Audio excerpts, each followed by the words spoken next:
In the remote wilderness of Maine, 3 women ran what appeared to be a religious sanctuary for over 3 decades. 600 women entered seeking spiritual healing. Fewer than half ever returned home. Those who did come back were fundamentally altered. The Maine State Archives held testimony from one survivor that was so disturbing, authorities refused to make it public for over a century. Tonight, we reveal what really happened behind the stone walls of the Convent of Eternal Tears. Before we continue with the story of the Convent of Eternal Tears, this channel isn't for everyone.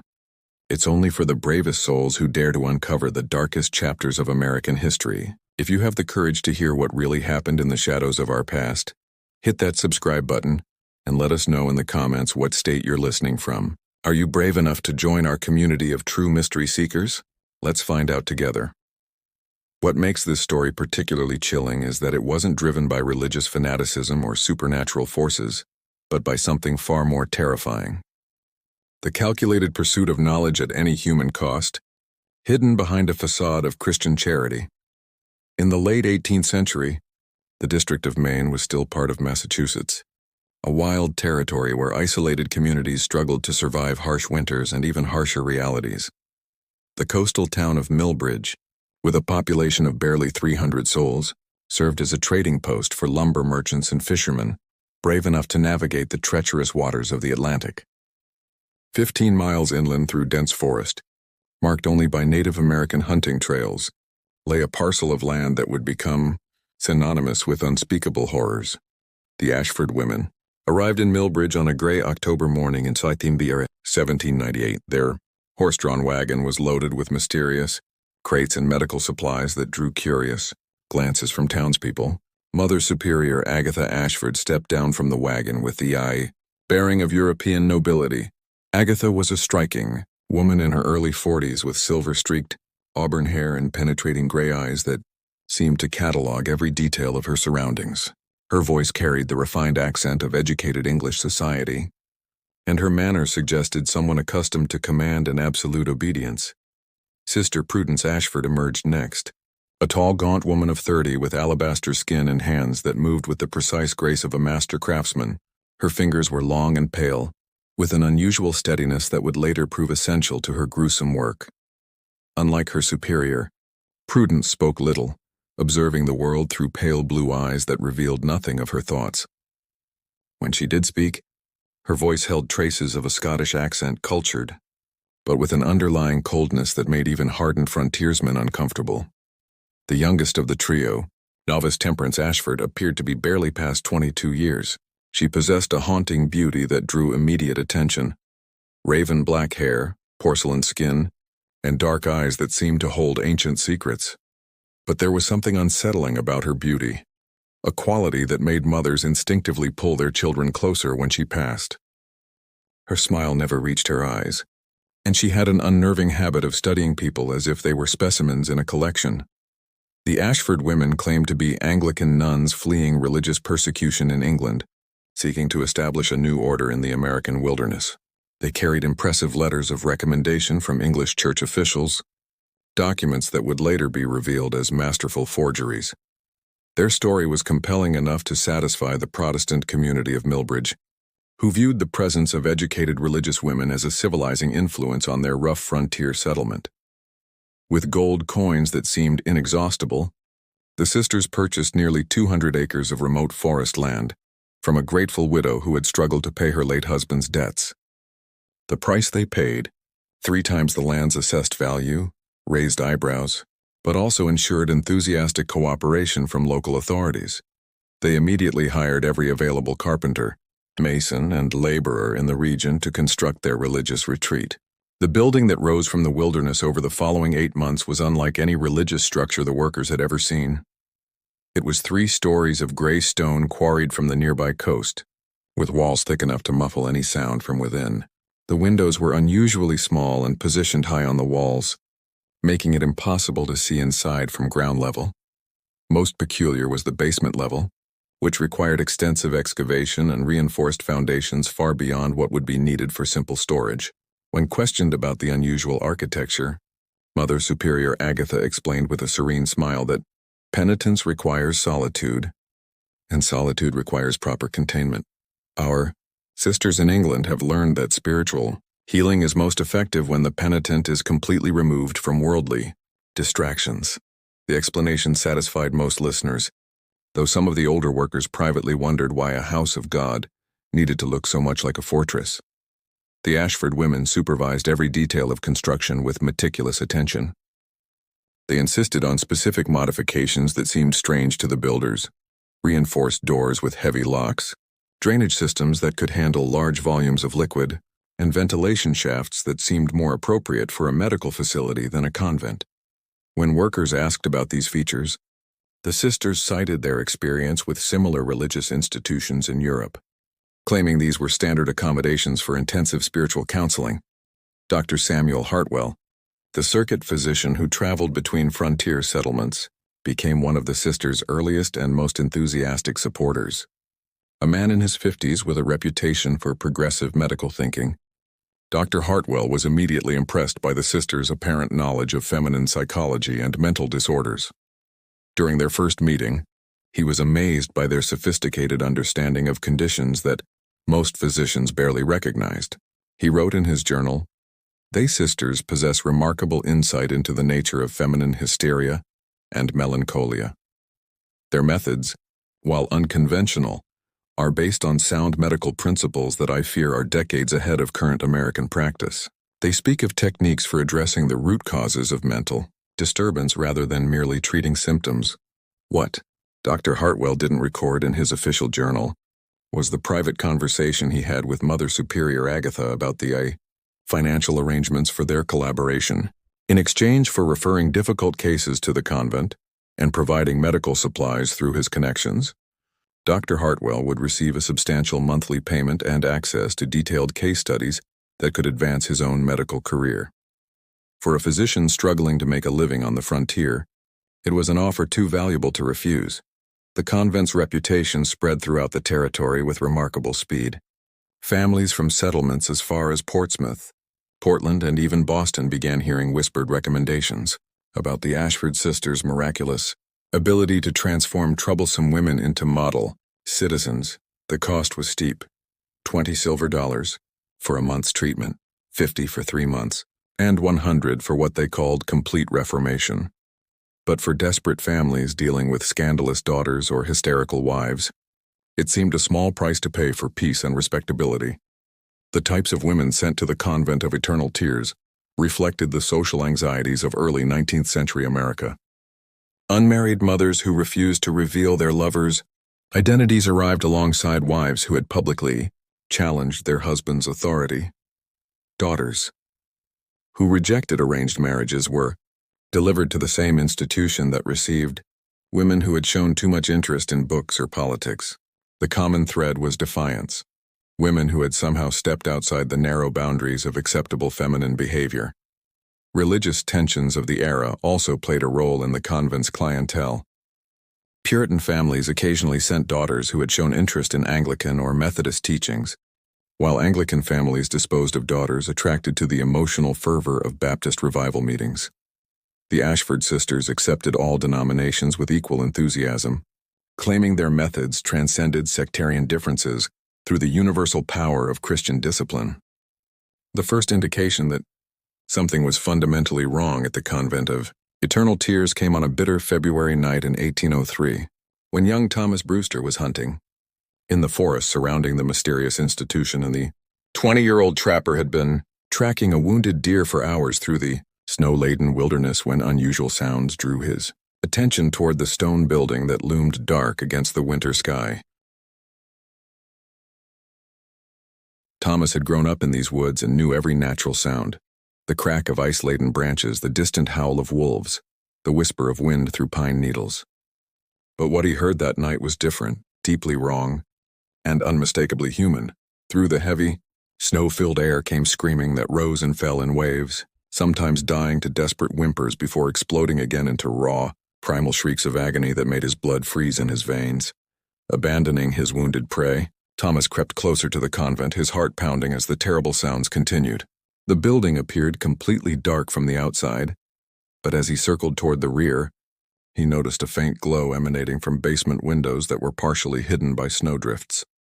The screaming grew louder as he approached, and with it came other sounds, the clink of metal instruments, urgent whispered conversations, and something that sounded disturbingly like sawing.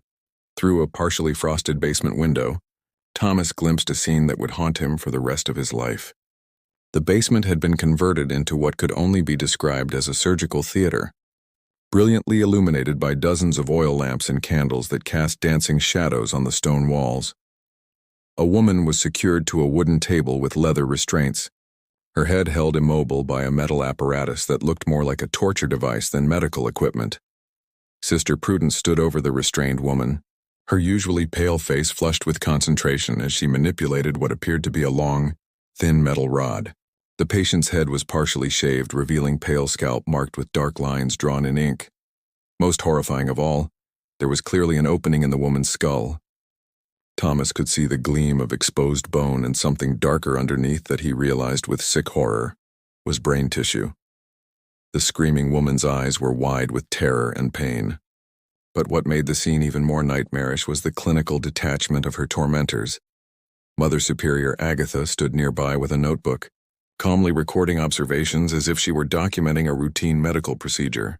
Novice Temperance held additional instruments, passing them to Sister Prudence with the practiced efficiency of an experienced surgical assistant. Thomas watched in frozen horror as Sister Prudence inserted the metal rod deeper into the woman's skull. The screaming reached a crescendo that seemed to shake the very stones of the building, then suddenly cut off as the patient lost consciousness.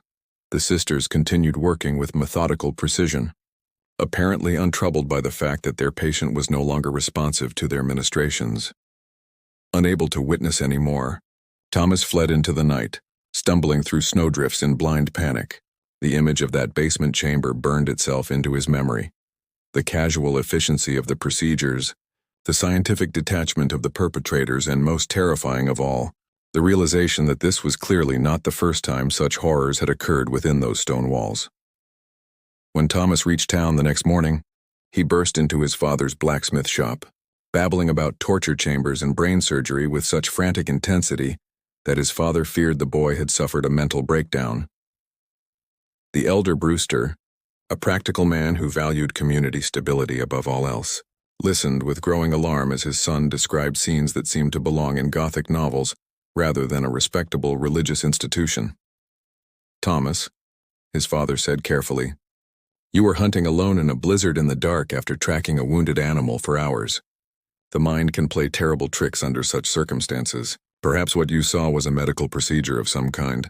The sisters are known to treat various feminine ailments that require intimate intervention." But Thomas's description was too detailed, too specific to be dismissed as hallucination or misunderstanding. He could describe the layout of the basement chamber, the specific instruments he had observed, and most convincingly, the clinical manner in which the procedures were being conducted. This wasn't the random violence of madness, but something far more sinister, systematic, methodical, and clearly practiced.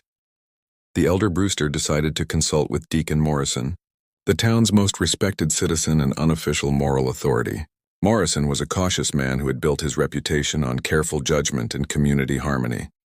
The Ashford sisters had been model citizens for 5 years, contributing generously to local charities and maintaining perfect decorum in their rare public appearances. More importantly, several prominent families currently had daughters and wives receiving treatment at the convent. "We must be extremely careful," Deacon Morrison warned after hearing Thomas's account. "Accusations of this nature could destroy reputations and tear our community apart. These are respected women of God, not common criminals. There must be a reasonable explanation for what the boy thinks he saw." However, the deacon was too responsible to ignore such serious allegations entirely. He agreed to make a discreet inquiry, visiting the convent the following week under the pretense of discussing a church fundraising event that would require the sisters' participation. Mother Superior Agatha received him in the convent's austere parlor, a sparsely furnished room dominated by a large wooden crucifix and religious paintings that seemed to watch visitors with judgmental eyes. Her manner was perfectly gracious and composed, showing no sign of anxiety or guilt as she served tea and inquired about his family's health with apparent genuine concern. When Deacon Morrison delicately mentioned that local hunters had reported unusual noises coming from the convent at night. Mother Superior Agatha's expression showed only mild concern and understanding. "Deacon Morrison," she said in her cultured English accent, "we often conduct intensive prayer sessions for our most troubled residents during the quiet hours of night. The process of spiritual cleansing can be quite vocal, particularly for women who have lived lives of sin and moral corruption." She explained that many of their patients arrived in states of severe spiritual distress, possessed by demons of pride, lust, and rebellion that fought desperately against the purifying power of Christian discipline. "Some women," she continued with sympathetic sadness, "have allowed evil to take such deep root in their souls that the process of extraction requires considerable effort. The sounds your hunters heard were likely the cries of demons being cast out. Through the power of prayer and penance, the explanation was delivered with such sincerity and theological sophistication that Deacon Morrison found himself nodding in agreement. The concept of spiritual warfare was familiar to all frontier Christians, and the idea that particularly corrupted souls might require extreme measures for their salvation was not unreasonable. Within the religious context of the era, Mother Superior Agatha then offered to show him through the upper levels of the convent, leading him through Spartan but clean dormitory rooms where several women sat in silent contemplation. The residents appeared calm and deeply absorbed in prayer or meditation, though Deacon Morrison noticed they seemed unusually subdued, moving with mechanical precision rather than natural human spontaneity. When he attempted to make eye contact with them, they seemed to look through him rather than at him, as if their attention was focused on something invisible in the distance. When the deacon asked about visiting the basement levels, Mother Superior Agatha explained that they served as the convent's intensive spiritual counseling facilities for women requiring the most focused attention. "I'm afraid it would be inappropriate for a man to witness such intimate procedures," she said with a modest smile. "Some of our treatments for feminine spiritual corruption require private examination of the soul that would compromise the patient's dignity if observed by male eyes." The explanation seemed reasonable within the social conventions of the time, and Deacon Morrison left the convent feeling reassured that Thomas Brewster had indeed misinterpreted what he had witnessed. However, something continued to trouble him during the ride home, a subtle wrongness that he couldn't quite identify, but couldn't shake from his thoughts. The women he had observed seemed too quiet, too controlled, moving with an unnatural uniformity that reminded him more of sleepwalkers than conscious human beings, and there had been a smell throughout the building that he couldn't quite place. Not just the expected odor of medicine and cleaning solutions, but something else underneath.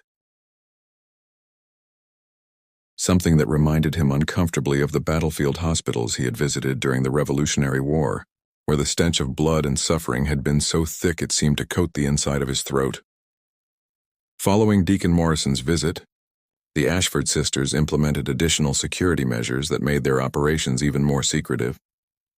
The loud screaming that had alerted Thomas Brewster was replaced by an eerie silence that somehow seemed more ominous than the previous nocturnal disturbances. Local families continued sending their troubled women to the convent, and the sisters continued accepting them with open arms and increasingly sophisticated promises of transformation.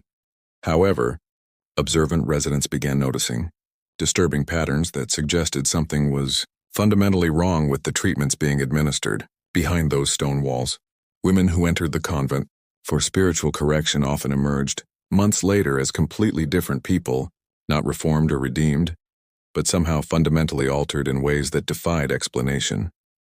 Mary Prescott had been a spirited young woman of 19, known throughout Millbridge for her quick wit, infectious laughter, and stubborn independence that had scandalized her family by refusing 3 marriage proposals from suitable young men. Her parents, mortified by her public displays of willfulness, had finally sent her to the convent for 6 months of spiritual guidance to prepare her for proper married life.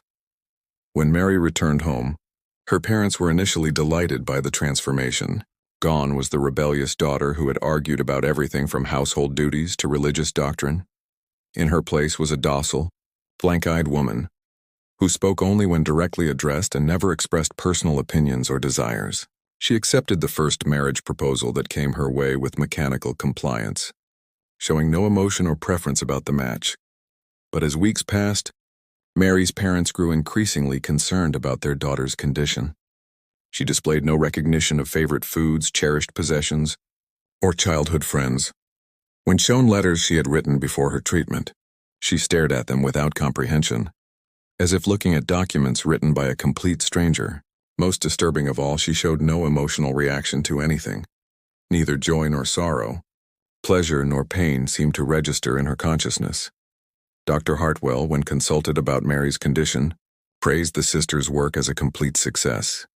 The patient has been cured of the mental defects that made her unsuitable for marriage and motherhood, he declared confidently. The rebellious spirit that caused her family such distress has been completely eliminated through proper spiritual discipline. However, Mary's mother noticed details that troubled her deeply. Her daughter bore unusual scars on her scalp, partially hidden by her hair, but visible during washing and brushing. The scars formed a pattern that suggested some kind of deliberate procedure rather than accidental injury. When questioned about them, Mary showed no memory of how they had been acquired, stating simply that she remembered nothing about her time at the convent except praying very hard to become a better woman. Similar transformations occurred with increasing frequency as the convent's reputation spread throughout New England. Hannah Morse, sent for treatment of melancholia following the death of her infant son, returned home after 3 months as an unnaturally cheerful woman who claimed to have no memory of ever having a child. When shown the baby's clothing and toys, she displayed no recognition or emotional response, as if that entire chapter of her life had been completely erased from her memory. Elizabeth Thornton's case was perhaps the most disturbing. The merchant's wife had been committed to the convent for hysteria after publicly accusing her husband of adultery and demanding a divorce, scandalous behavior that threatened both families' social standing. When she returned after 4 months of treatment, she not only retracted her accusations but insisted she had never made them. More troubling still, she seemed to have no memory of the events that had led to her commitment, describing her marriage as perfectly happy and her husband as beyond reproach. Elizabeth's physical condition was also concerning. She complained of severe headaches that left her bedridden for days at a time, and family members noticed that she often seemed confused about basic information. She was forgetting the names of longtime friends, becoming lost in familiar neighborhoods and struggling with simple tasks that had once been second nature to her. Like the other reformed women, she bore mysterious scars on her scalp and claimed no memory of how they had been acquired.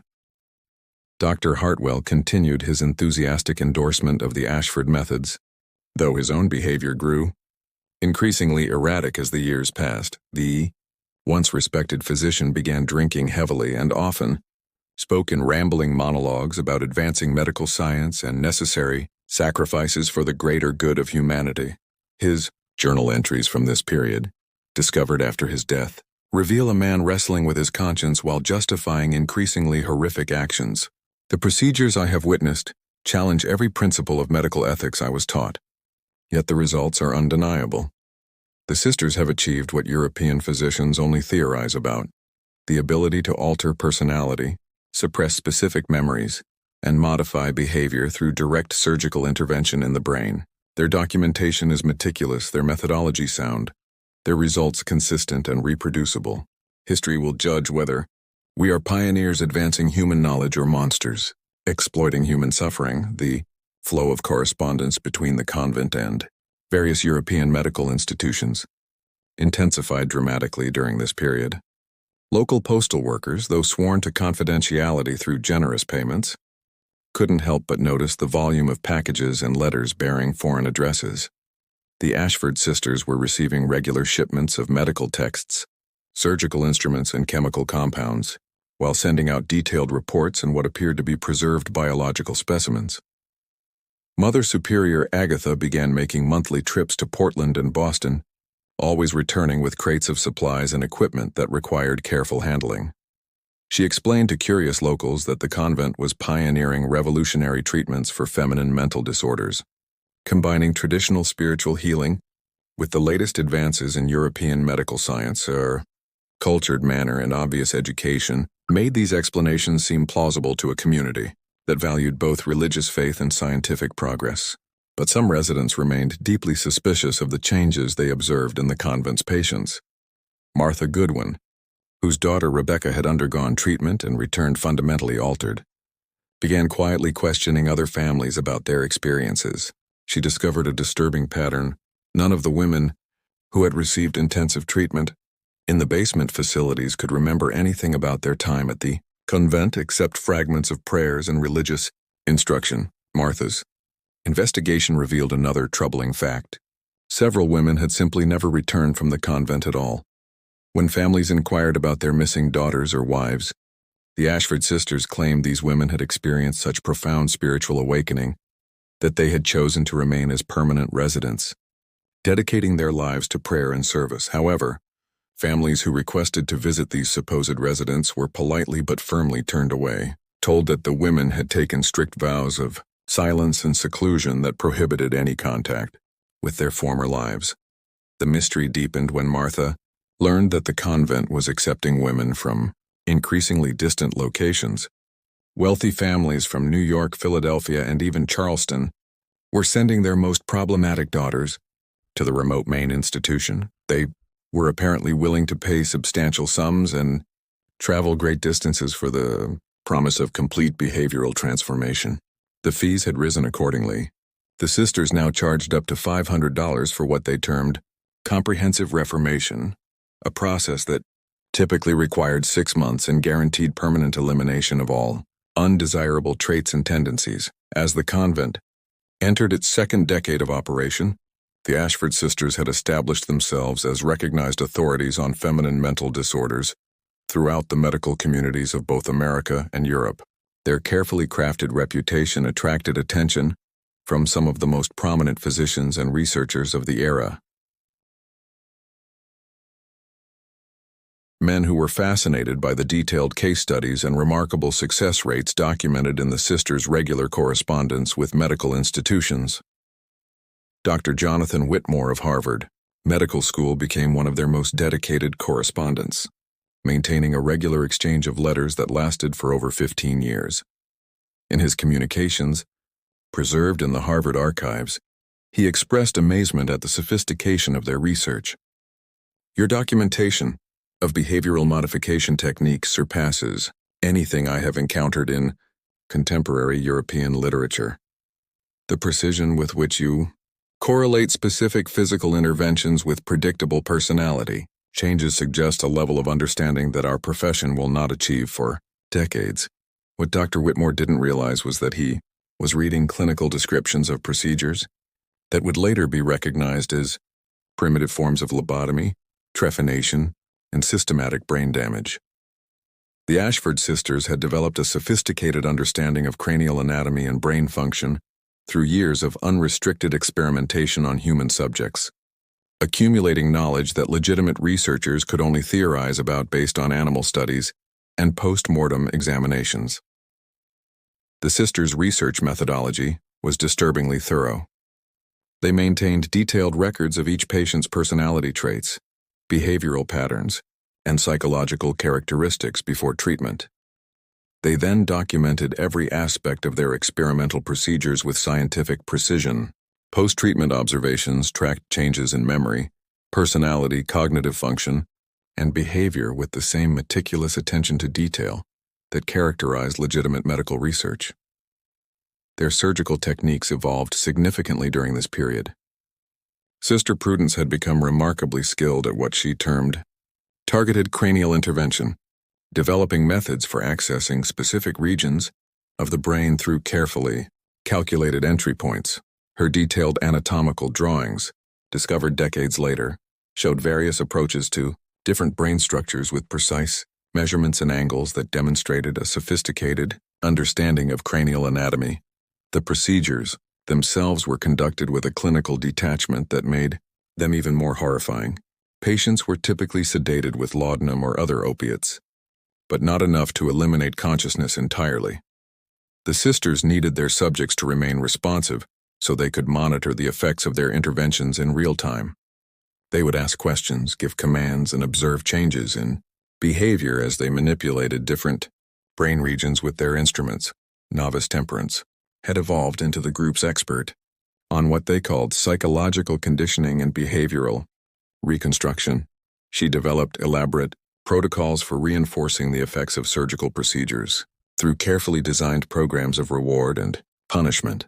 These included sensory manipulation and psychological pressure, her methods incorporating controlled nutrition, sleep deprivation, temperature extremes, and social isolation. All were calibrated to break down existing personality structures and rebuild them according to desired specifications.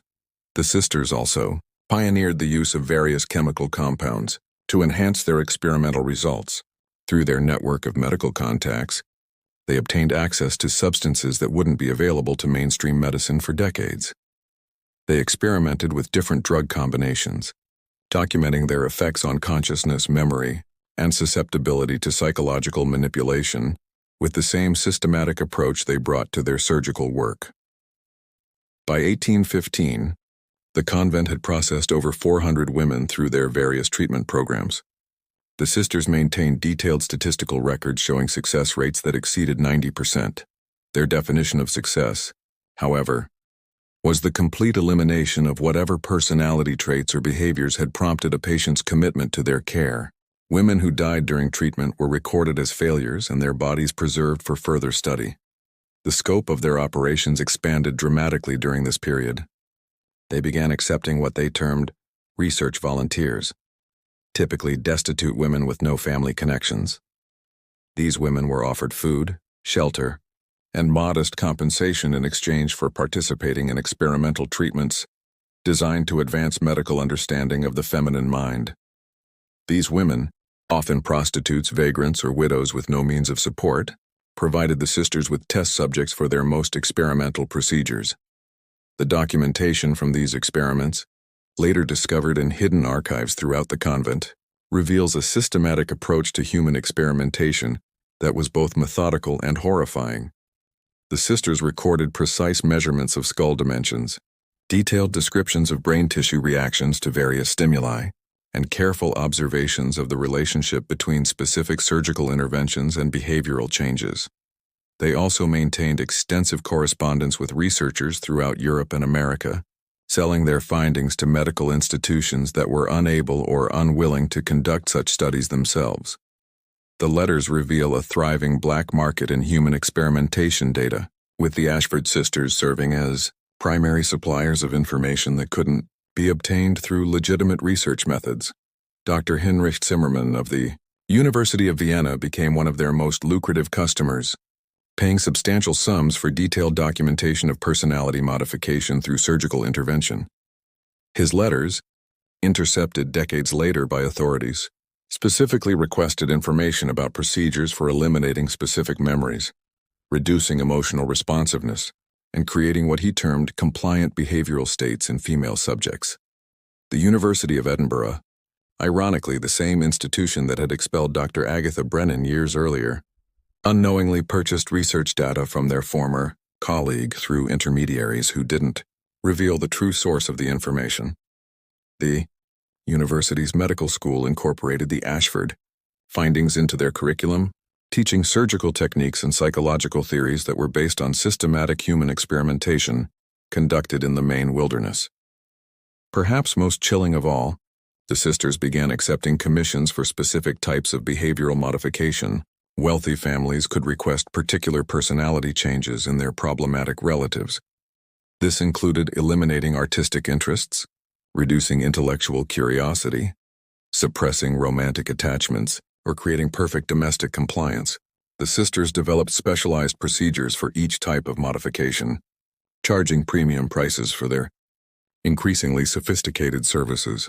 The careful facade that had protected the Ashford sisters for nearly 2 decades began to show its first serious cracks in the winter of 1818, when a young woman named Sarah Whitman arrived at the convent under circumstances that would ultimately prove to be their undoing. Unlike the broken, desperate women who typically sought the sisters' help, Sarah came as a fighter, possessed of an intelligence and strength of will that had not been crushed by the social pressures that usually preceded commitment to the institution. Sarah's crime was having given birth to a child out of wedlock and steadfastly refusing to reveal the father's identity, despite months of pressure from her wealthy Boston family. Her parents, prominent merchants with a reputation to protect, had initially attempted to arrange a discreet marriage or adoption that would preserve family honor. When Sarah rejected both options, insisting on her right to keep her child and live independently, they declared her mentally unstable and arranged for her commitment to the Convent of Eternal Tears. At 24, Sarah possessed a formidable intellect that had been nurtured by progressive parents until her pregnancy made her an embarrassment. She had received an unusually comprehensive education for a woman of her era. This included exposure to medical texts through her father's connections with Boston physicians. This background gave her knowledge that would prove crucial to recognizing the true nature of the Ashford sisters' activities. From the moment of her arrival, Sarah understood that the convent was not what it appeared to be. The other residents moved with the mechanical precision of people whose personalities had been fundamentally altered. Their responses were unnaturally controlled, and their eyes disturbingly vacant. Many bore visible scars on their scalps, partially concealed by hair that had been allowed to grow back over surgical sites.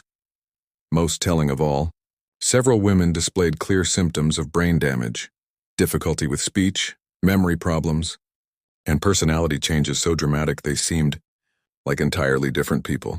Sarah's medical knowledge allowed her to recognize these symptoms for what they were: the results of deliberate surgical intervention in the brain. During her first week at the convent, she was subjected to the same preliminary examinations that preceded all intensive treatments: detailed measurements of her skull, extensive questioning about her personality traits and behaviors, and physical tests that seemed designed to map her neurological responses rather than assess her spiritual condition. The Ashford sisters were initially puzzled by Sarah's resistance to their standard conditioning procedures. Most patients, already broken by social shame and family rejection, quickly submitted to the convent's authority structure. Sarah, however, maintained her defiance even under increasingly harsh treatment designed to break down her psychological defenses and prepare her for more intensive intervention. She was placed in solitary confinement for days at a time, denied adequate food and water, and subjected to hours of psychological abuse designed to destroy her sense of self-worth. Sister Temperance, the convent's expert in behavioral conditioning, employed every technique in her arsenal to break Sarah's will: sensory deprivation, temperature extremes, sleep disruption, and constant verbal assault on her character and worth as a human being. Through it all, Sarah remained alert and determined to escape. She used her time in isolation to mentally map the convent's layout, memorize the sisters' routines, and plan her eventual flight to freedom. More importantly, she began documenting her observations in a makeshift journal written on scraps of paper with ink made from berry juice and hidden in the seams of her clothing. Sarah's breakthrough came during a violent thunderstorm in March 1819, when flooding in the basement disrupted the convent's normal operations. The sisters were forced to relocate equipment and patients to higher floors, creating confusion that gave Sarah the opportunity she had been waiting for. In the chaos of moving materials and managing the crisis, she slipped away from her guards and began exploring areas of the building that were normally strictly forbidden to patients. What she discovered in the basement chambers exceeded her worst fears.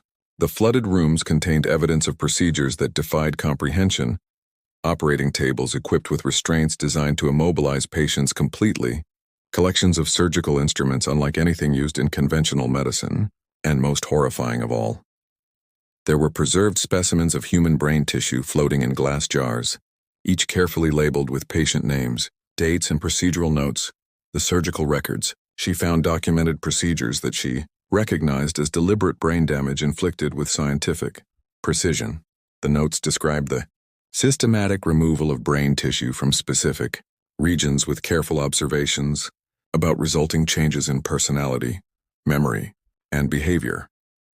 Some entries included detailed sketches of open skulls and anatomical diagrams showing the precise locations of surgical interventions.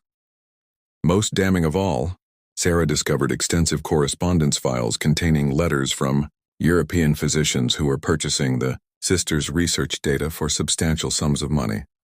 The letters discussed the acquisition of experimental results and anatomical specimens with the casual indifference of commercial transactions.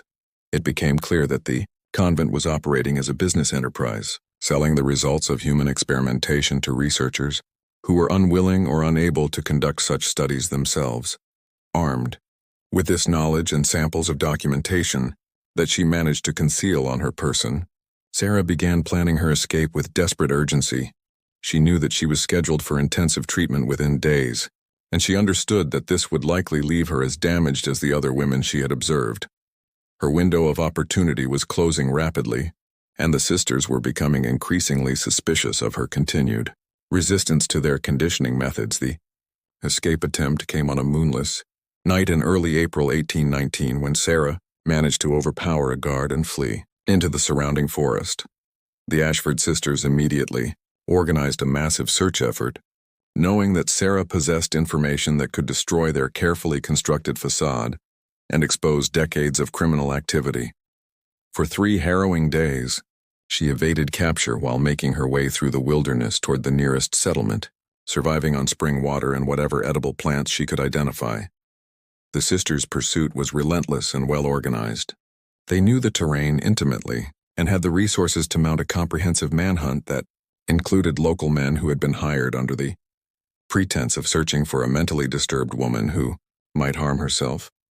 Sarah could hear her pursuers throughout her flight, their calls echoing through the forest as they systematically searched every possible hiding place. On the second night of her escape, Sarah was nearly recaptured when she stumbled into a search party while seeking shelter from a sudden rainstorm. Only quick thinking and intimate knowledge of the forest gained during childhood visits to her grandfather's logging camp allowed her to evade detection. She spent the remainder of the night hiding in a fallen tree, listening to her pursuers search the area around her hiding place. Just when we thought the horrors of the Maine wilderness couldn't get worse, Sarah's desperate flight through the forest intensifies. If this story is giving you chills, share this video with a friend who loves dark mysteries. Hit that like button to support our content, and don't forget to subscribe to never miss stories like this. Let's discover together what happens when Sarah finally reaches civilization, and the shocking truth begins to unravel.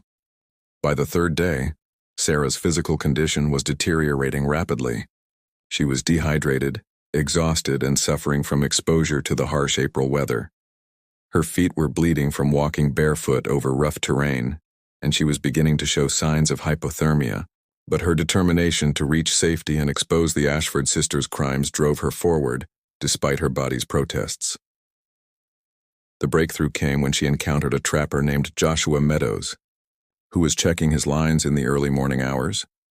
Initially suspicious of this wild-looking woman emerging from the forest, Joshua's attitude changed dramatically when Sarah began describing specific details about the convent that only someone with inside knowledge could know.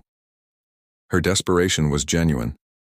Her injuries were real, and her story was too detailed and consistent to be the product of mental illness.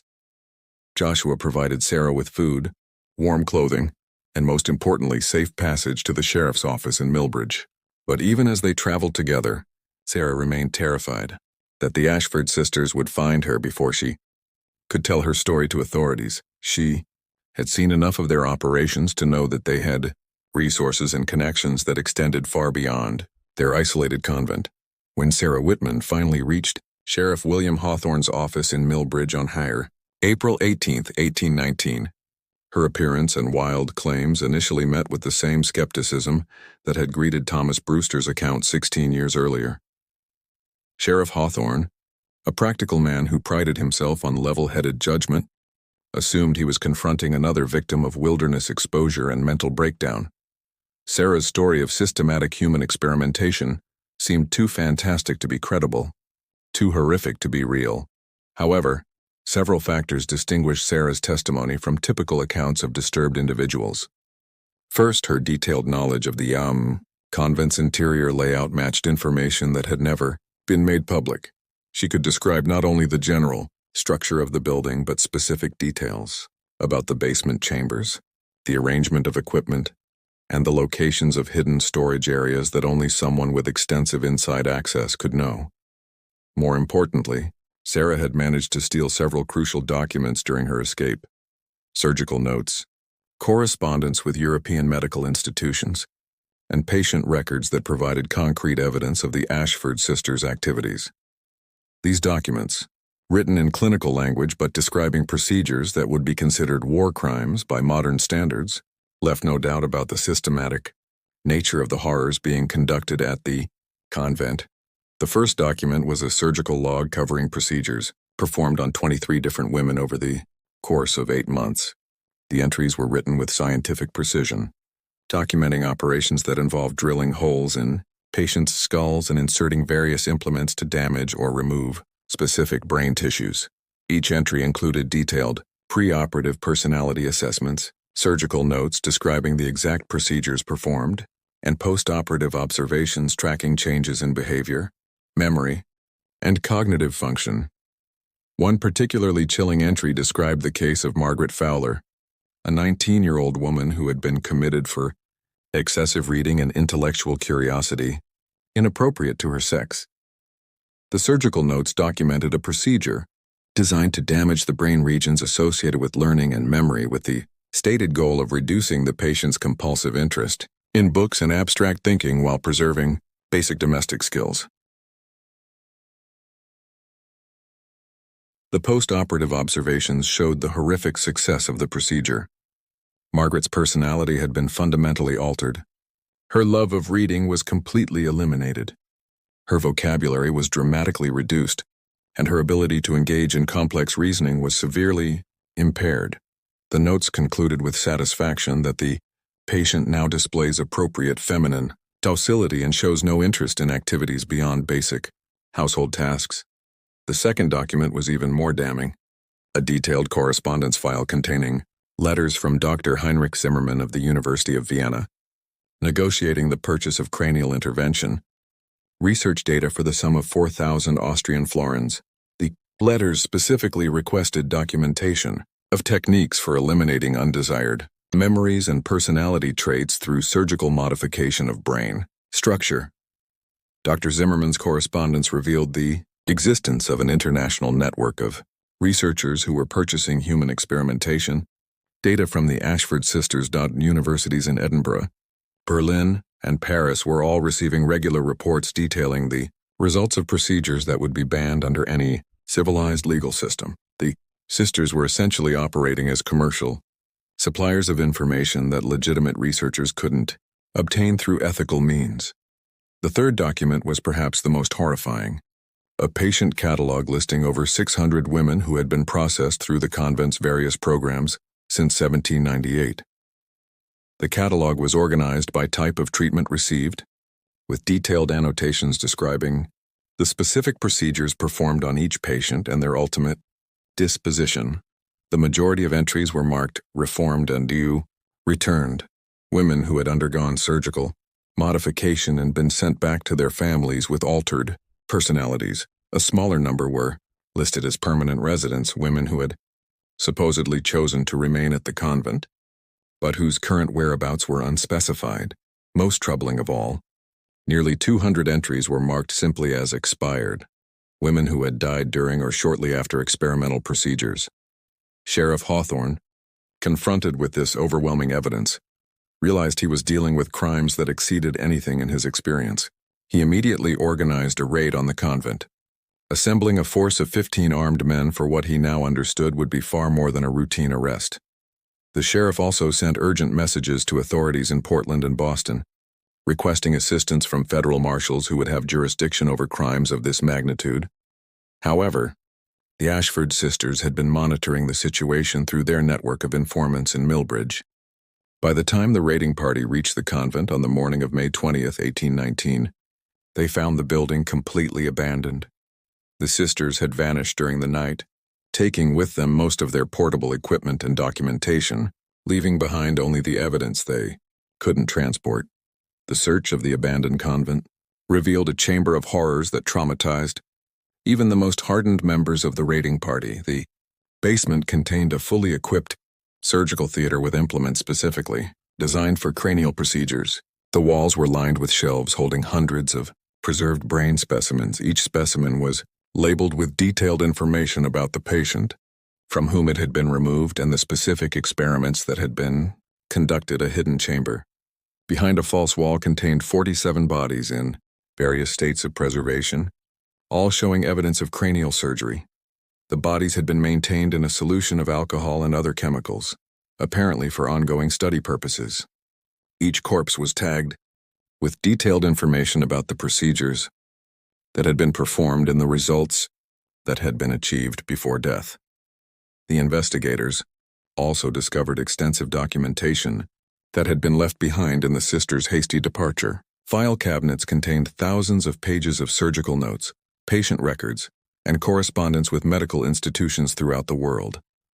The scope of the operation was staggering. The sisters had been conducting systematic human experimentation for over 20 years, documenting procedures that wouldn't be recognized by mainstream medicine for decades.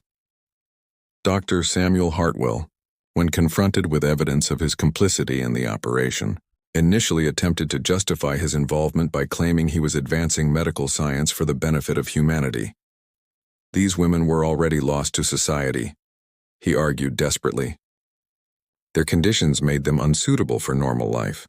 At least their suffering contributed to knowledge that will help future generations. However, when presented with the full scope of the experimentation and the evidence of systematic murder, disguised as medical treatment, Dr. Hartwell suffered what appeared to be a complete mental breakdown.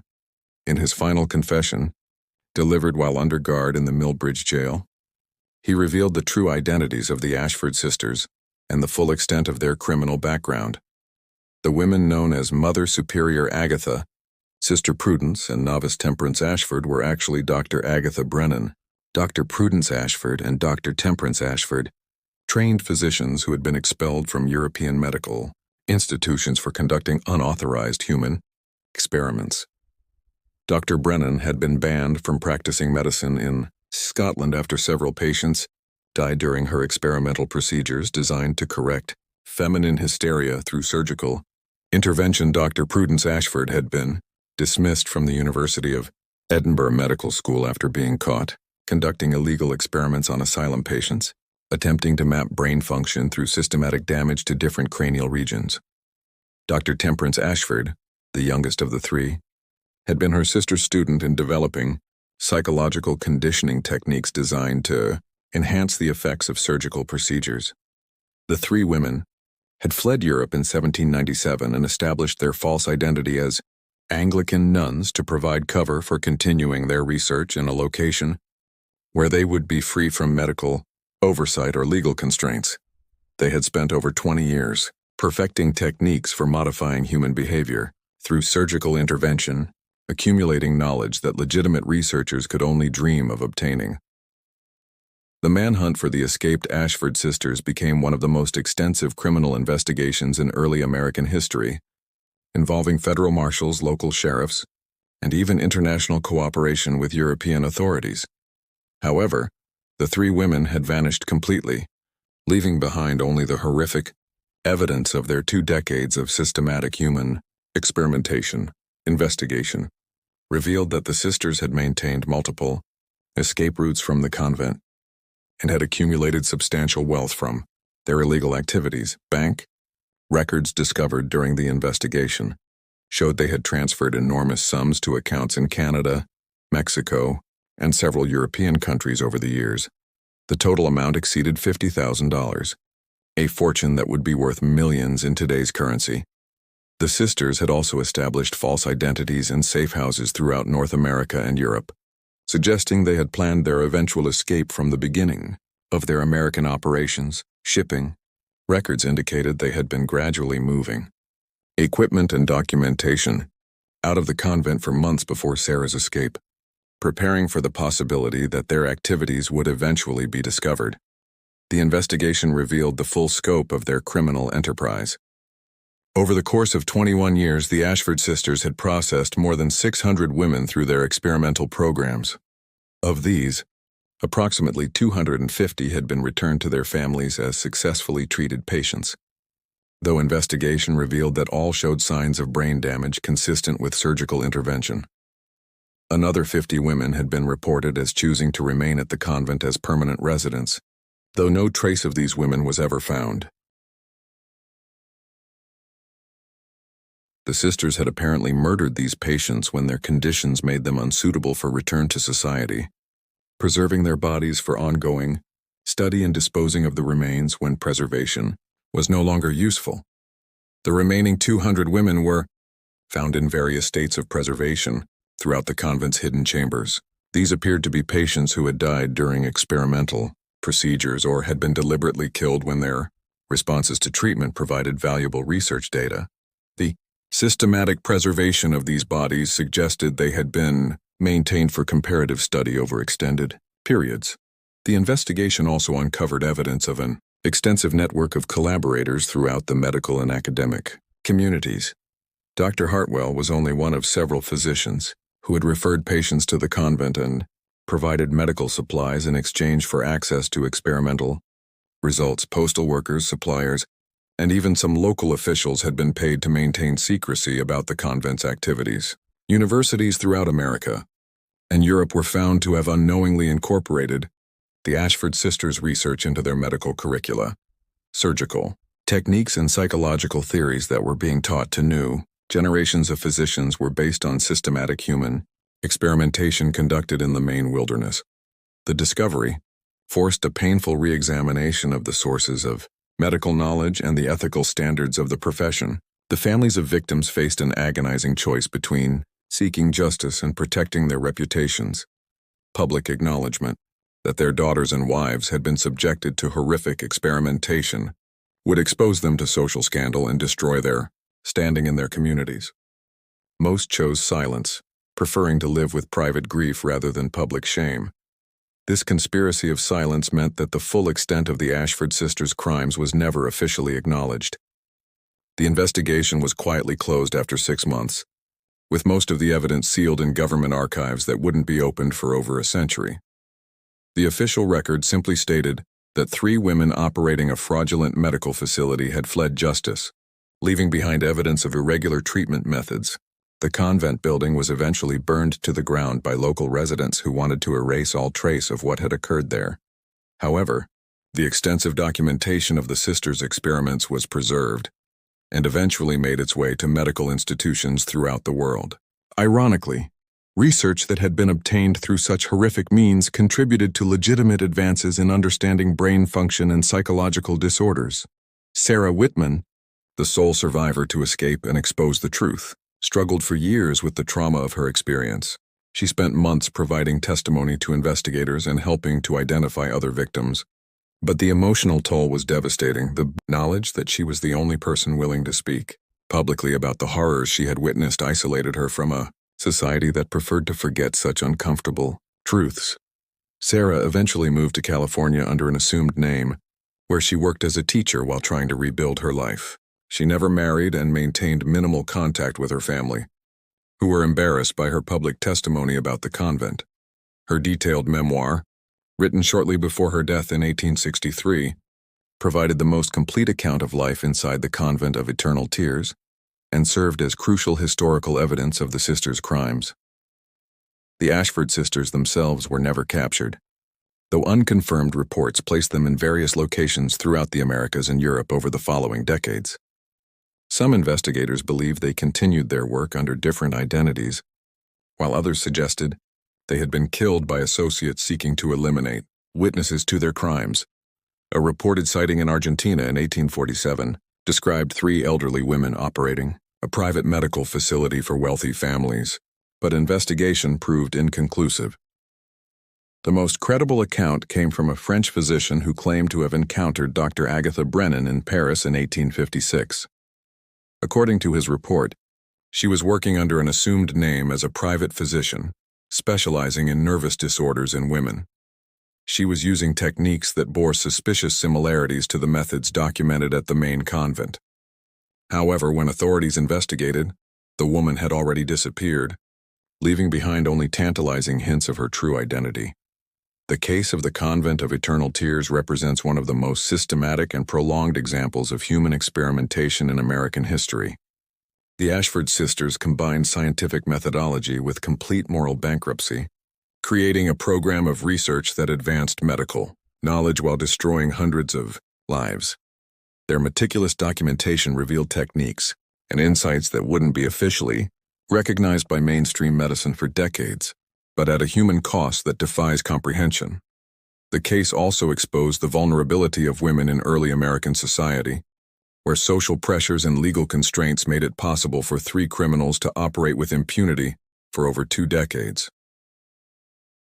The systematic exploitation of society's most vulnerable members, justified by claims of medical progress and social benefit, reveals how easily noble intentions can mask horrific crimes. Perhaps most disturbing of all, the conspiracy of silence that followed the sisters' exposure demonstrated society's willingness to suppress uncomfortable truths rather than confront the implications of systematic abuse. The families, medical institutions, and government officials who chose secrecy over justice ensured that the victims' suffering would be forgotten and that similar crimes might occur again. This mystery shows us the terrifying potential of unchecked scientific ambition combined with social prejudice against vulnerable populations. The fact that 3 women could operate a systematic program of human experimentation for over 2 decades, with the tacit support of medical professionals and community leaders, reveals how dangerous knowledge can become when pursued without moral constraints or ethical oversight. What do you think of this story? Could such systematic horrors really have remained hidden for so long in early American society? The evidence suggests that the pursuit of knowledge, when divorced from human compassion and ethical responsibility, can lead to atrocities that challenge our understanding of civilized behavior. Do you believe that similar crimes could occur today, hidden behind facades of respectability and scientific progress? Leave your comment below with your thoughts on this chilling chapter of American history. If you enjoyed this tale and want more dark mysteries like this, subscribe, hit the notification bell, and share with someone who loves uncovering the buried secrets of our past. The shadows of history hold many more truths that powerful people tried to erase forever. See you in the next video, where we'll reveal another dark secret that challenges everything we thought we knew about American